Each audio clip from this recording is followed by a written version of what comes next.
BPL সূত্রে মাশরাফি বিন মুর্তজা, তৌহিদ হৃদয়, রাজাউর রহমান রাজা ও পাকিস্তানের মোহাম্মদ আমির এখন এক বিন্দুতে।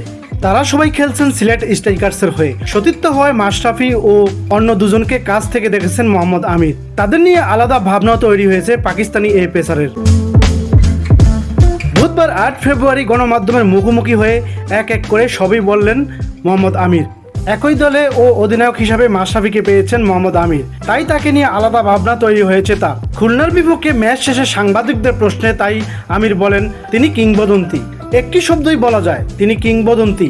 এখানে বাংলাদেশে আমার মনে হয় মাশরাফির সঙ্গে তুলনা করার কেউ নেই।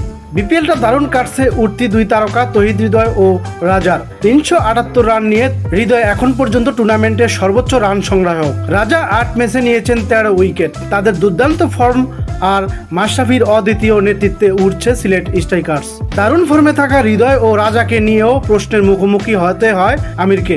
পাকিস্তানি তারকা জানান, রাজা ও হৃদয় খুবই ভালো। বাংলাদেশ ক্রিকেটের জন্য ওরা ভবিষ্যৎ। তারা যদি কঠোর পরিশ্রম চালিয়ে যায়, আমার মনে হয় ওরা আন্তর্জাতিক ক্রিকেটে খেলতে পারবে। রাজা খুবই ভালো, তার ভালো গতি আছে এবং শিখছেও খুব দ্রুত।